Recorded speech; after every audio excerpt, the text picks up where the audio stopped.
guys, and welcome back to my channel. I have some news today. On the 1st of December 2021, I passed my driving theory test. That honestly does not sound like a big deal. Like, you see people all the time putting on Facebook that they passed the theory test, and even I think, right, whatever. But for me to pass it, oh my god, I was absolutely buzzing. I passed first time. Not that it makes any difference if you pass first time, third time, fifth time. It honestly doesn't matter as long as you pass it. I did pass first time, and I put a lot of hard work into it because I obviously did want to pass it first time, so I didn't have to keep travelling because it's like a 40-minute journey to the test centre, so didn't want to have to do that journey again. I was super happy that I did pass, and I thought I would just give you a little bit of a rundown of my experience. I had wanted to film some study with me showing how I was revising for it. However, I've just been so busy that I wasn't really able to do it, especially because the phone I'm filming on is also the one that has my driving apps on, and I mainly used apps for revision. So I'll talk about the actual experience of the day and then a little bit about the revision that I did. This video is also inspired by Eve Bennett, as I did watch her video the day before I took my own theory test. I'm trying to remember, like, go back and visualize it. I'd never been to this place before because obviously it was my first time taking the theory test. My mum thought she knew where it was, but it actually moved. It was still in this similar area, just in a different building. So we went to go and find it first, even though we arrived like 3 hours early. So we found it, and then we did some shopping, and then we went back to it one time we actually needed to be there. So my test was at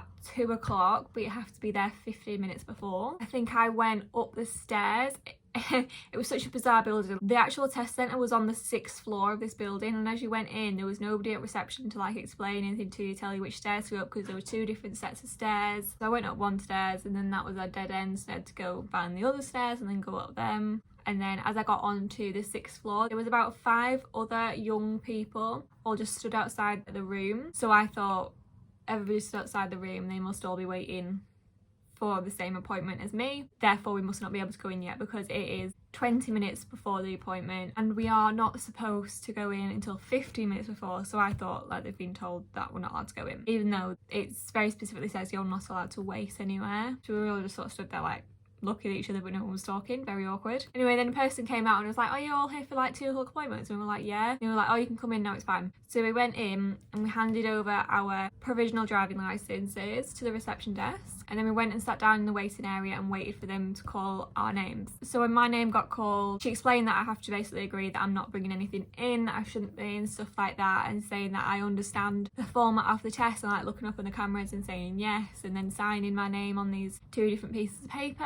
I put my stuff in a free locker. You keep the key, and the key is the only thing really you're allowed to take into the actual exam room with you. Then a gentleman took me from the reception desk into the door that's like right before the actual exam building, and then there's another person there who was like the invigilator, so he had the computer and was looking at what everyone was doing because it was like a glass wall. He explained everything against me, explained how the test would work, whether he asked me if it was my first time doing the test, which it was. Did like security checks, like having to show that your pockets were empty, rolling up your sleeves so you got nothing in them, looking in your ears, checking you've not got any earpods or anything in. And at that point I was like this, I was shaking. Even though I felt confident for the test, I was shaking at this point. I was like, "Are we allowed water or anything?" And he said no. Said that you could technically leave a water bottle with him and just raise your hand when you wanted a drink. You'd come out of the exam, I think, have a drink and then go back to it, but that would be at your own time. Obviously, like, the timer wouldn't stop on the exam. I don't see why you can't just have a glass of water with your exam. I just do not understand that at all. So I didn't have a drink, but that was fine. It's okay. And he was like, "You won't be in there very long, so it won't be very bad." So majority of people are only in there like 20 minutes. Haha, not me. So he was like, "Oh, I've set you up on computer number 3." So you went in and I sat down at computer number 3, and it says your name on the screen, and you have to agree that it's your name, and then it runs through the whole exam with you, like explaining what's going to happen, and then you start when you are ready. The first part is the multiple choice, the 50 questions. I read the first question and I was shaking and I was really nervous, and yeah, I just completely misread the question. I read the question about 7 times over, but I just wasn't interpreting it correctly because I was so nervous. And it was a question that I had answered incorrectly in the past. I think it was something like, "When would you have to produce your motor vehicle insurance certificate?" Because it said motor, I thought it meant MOT, and I was like, MOT. Anyway, I still got the right answer, and when I went back to it anyway, because I did flag it, and I was like, brilliant, start flagging my first question. I did read it correctly that time. It was like insurance, so I knew that it was the correct answer. After I got past about question 6, I started getting into it, and I was just being able to fly through it. So I probably finished the test in about 15 minutes. After answering all 50 questions, it then brings you to a screen where it says question 1, 2, 3, 4, all the way up to 50. It shows which ones you've flagged. You can choose to like review all the flagged ones, or you can just review all of them, etc. So I just went through and I reviewed all of them, read it all again slowly, checked it, then got back to that screen again. I think I then went through all the flagged ones again, checking them. Then I think I did it all again after that, but without my voiceover on, because I had set up my test to have the voiceover on. I had applied for it with the voiceover, but then at the test centre they do ask you again if you want the voiceover on. I did say yes, just to try and make sure that I was interpreting things correctly. Then I took my headset off and I just read it without the voiceover, and I made sure it was all correct again. And then finally I went through it all one last time with the voiceover on, but I didn't actually read the questions, because at the top it says mark 1 answer and then it reads the question. And because it said mark 1 answer, I thought I'm just gonna go and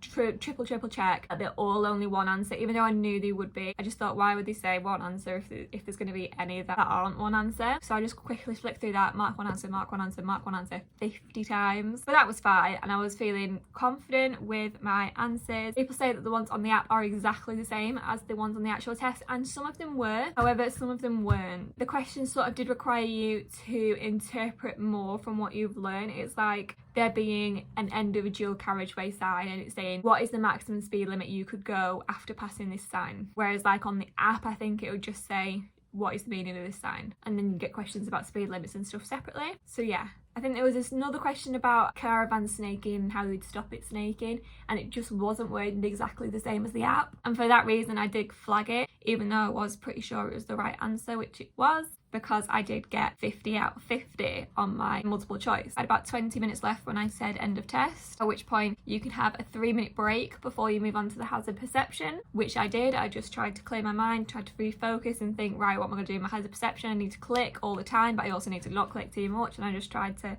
get that into my head. Then my hazard perception started. If you have the DVSA official app, it is actually, in hindsight, not the app I would recommend. I had both that app and a 4-in-1 theory test success app, which I post a picture of on the screen, and this is the one I would recommend using. I only downloaded this about 2 weeks before my theory test, and I did that because it had a pass guarantee, so if you failed your theory test they would refund you the price of the theory test, which I thought was worth it. However, it pushes you to actually revise, because you can only qualify for that refund if you pass like all of the questions and so many mocks in a row and things, so it pushes you to actually revise more. That is the one I would recommend, because when I first downloaded that after using the DVSA one, I was like, oh my god, what's this, when I did a mock test, because the very last 3 questions, 48, 49 and 50, they had a video on, and then it was a few questions about the video, and I was like, what is this? This is not on the DVSA app, like what the hell is this? Why have they created this? But that is what is in the actual theory test. Questions 48, 49 and 50 are all based on a video, so you can watch the video as many times as you like. You can make it full screen if you like, you can pause it when you like, but it will ask you 3 questions on it. So it might just be about what the speed limit is, or what sort of gap you should leave from the car in front, so you've got to think about what the weather is in the video and stuff like that. So yeah, that's definitely why I would recommend the 4-in-1 test success app instead, because if I hadn't have used the app and I'd just gone into that theory test and had this video, I would have been like, oh my gosh, what is this? Anyway, so after the theory test you come on to the hazard perception, and this is what I was most worried about. I felt confident with my theory, but I was very unsure about my hazard perception. It took me so long to be able to pass the mocks and like the DVD mocks that you have on the telly and stuff. It took me so long to actually be able to pass them, and I wasn't passing with great marks. I think I took one on the telly. Telly's a lot harder because it's all blurry. On the morning of my theory test, and I got about 50 out of 75, which is a pass. You only need 44 out of 75, so I was happy with that, and I was feeling like, yeah, you can do this. If you try to focus, you can do it. And in my hazard perception, the pass mark is a 44, and I got 64 out of 75, so I got 20 marks over what I needed to pass. That is about 85%, which I was absolutely buzzing with. When I tell you I thought I was going to fail on my hazard perception, I thought I was going to fail on my hazard perception. 64 out of 75 I was absolutely ecstatic with. And then it also gives you a breakdown on your test. So on the double hazard, I scored 10 out of 10. The double hazard It was either clip number 11 or clip number 12. I can't remember now. It wasn't that I wasn't sure which one it was. I knew which one it was at the time, but I just can't remember now whether, I think it was 12 actually. I think it was clip number 12. It was the double hazard, because I was getting to the end and I was like, oh my God, question 10, I've still not had the double hazard. Question 11, I've still not had the double hazard. Like, I must have missed it. That means I'm at least 5 marks down already. Like, it's not going to be at the end. Like, the chances of it being at the end now are just so slim. I can't believe I've missed the double hazard. And then there was my double hazard at about clip 12. So that was just lovely, thank you very much. But it was quite obvious what it was. So I got 10 out of 10 on that. On 7 of the clips, I got 5 out of 5. On 3 of the clips, I got 4 out of 5. 2 of the clips, I got 3 out of 5. And on 1 of the clips, which was clip number 2, I got 1 out of 5, and I know which one this was, and I still resent it so much because I was literally watching it happen and had just decided I'm not going to click, and I don't know why I did that. It was like a van that was turning, but we were stopped in a queue of traffic because there was a red light, so we weren't going to go near it anyway whilst this van was turning. So I was like, well, that's not hazard then, because it doesn't make any difference to me. I'm stopped at a red light.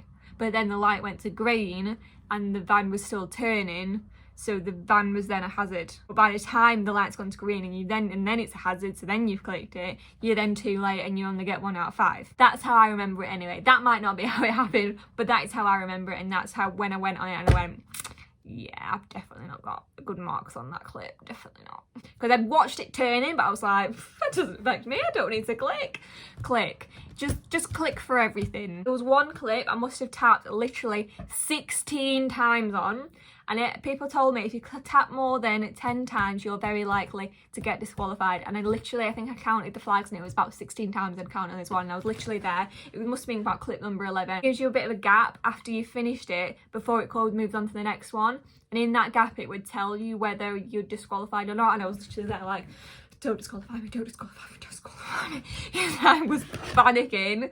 I was panicking. But it was okay. It was okay. I didn't get disqualified on any thank flip. So yeah, then after that it gives you the option to do a survey about the experience you had. I did not enjoy my experience very much. It was also very, very cold in the room, and 3 of the staff members were really quite rude. There was only 2 that were actually nice. So I did complete the survey. After that, you take your headphones off and you exit the room. So yeah, that's also how it wasn't very clear. Like, nobody told you where the exit door was, but you couldn't go in the same way that you come in. So you were just sort of walking around like, where do I go? Nothing was very clear, that is what I would say. But that was obviously just like my experience at that test centre. All the test centres will probably be different in that respect. Then you come out and like, there's loads of people just stood there, like staff members just stood there, and nobody's like saying, oh, like, you can sit down now and we'll call you when you're ready. There's nobody there, you just sort of stand there like, what do I do now? So I got my stuff out of my locker, and this woman was like, did I get my provisional?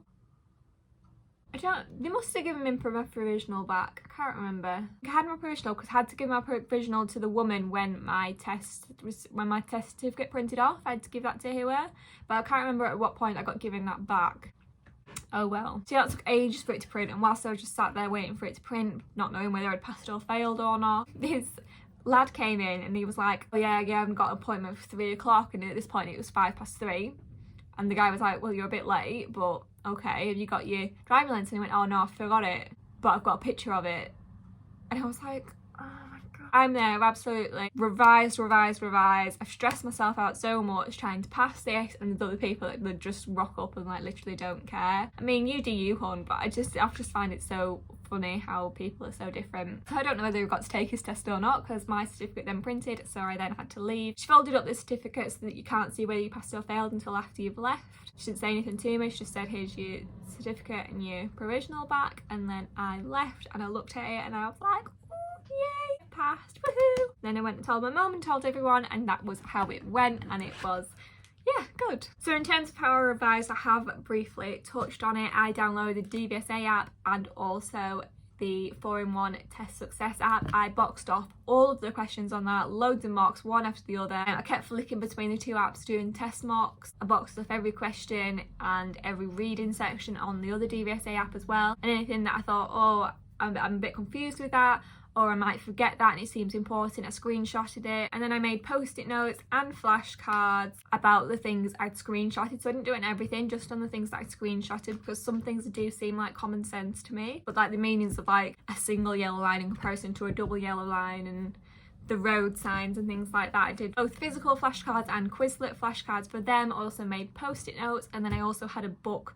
which I just wrote sentences down and I reviewed all that. And then anything that I still thought would be a bit difficult to remember, I put it in from the screenshots. I put it into my favourite album and I just quickly went through that before I sat the exam. But at that point I was feeling quite confident and I was just flying through the questions because I knew what the answers were going to be before I'd even looked at them. But that's when you have to be careful, because if you're thinking that's going to be the answer and then you look for that answer but you don't do that in the exam because they're worded differently, you might see two different answers that are sort of similar and you might get a bit tripped up, like it might be a trick question. So even if you are at that point on the app, so you are just flying through the marks, I think it is worth just, even though you know what the answer is, just reading what the other answers are so that you don't get tripped up and you can remember that is definitely not the right answer. Does that make sense? Yeah, that is how I revised for my theory test. I would recommend, you know, anytime you get a spare second, just going through an app first thing in the morning, last thing at night, just doing a mock test. They take 5 minutes. By the time you're used to them, it takes 5 minutes to finish. Even though you get 57 minutes, it takes 5 minutes to finish them. I also completed the theory test revision on the DVD. My auntie and uncle bought me a DVD which has the hazard perception on, so I did mock after mock after mock after mock of all of them. The same on the apps. I downloaded the 4-in-1 test success theory app, has the same hazard perception clips as the actual DVSA one, but then it gives you the option to download more, and I downloaded all of them and I did all of the test practice clips, and that really did help me learning to click, pause, click or double click, because sometimes you are just a bit early, and learning that some things aren't a hazard. Even if you can see in the distance it isn't a hazard until it becomes your hazard. Like if there's a cyclist but there's a car in front of you, it's not your hazard until the other car's gone past it and then it's your hazard, because I'd click before that and then I wouldn't click at the point that it actually was my hazard.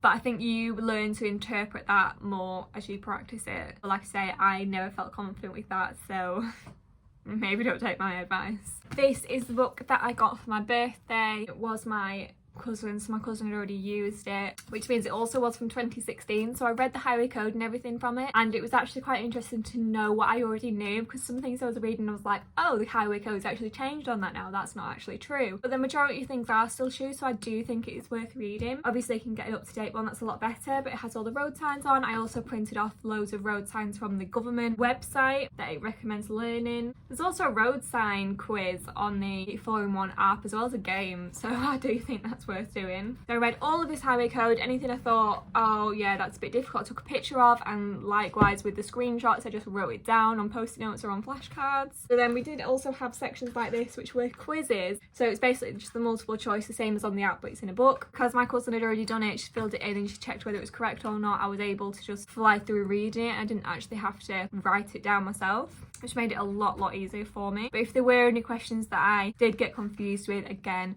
took a picture of it, wrote it down, reviewed it later, and made sure it was all boxed off clear in my head. Yeah, that is everything I did to revise and pass my driving theory test. Fingers crossed I can pass my actual driving test before the theory test runs out. At this point with my driving, I've had quite a few lessons now and I don't feel like I'm anywhere near passing the driving test. That's okay, I don't want to spend loads of money. It's also okay because it's something I need to do. At this point, I just want a break. Like, I feel like it's really stressing me out and I don't want to be doing it every week. I just want a break. But I also know that I need to keep pushing on to be able to pass as soon as possible. So what's for the best, I don't really know. My sister's falling out with me at the minute as well because she took me out the other day and started screaming at me. So I was like, what are you screaming at me for? Because I wasn't doing anything wrong, but okay. Hopefully one day I will pass my driving test. Thank you very much for watching. I hope you found this video useful. If you're taking your theory test soon, I really hope it goes well. Thank you again for watching and I'll hopefully see you soon. Bye!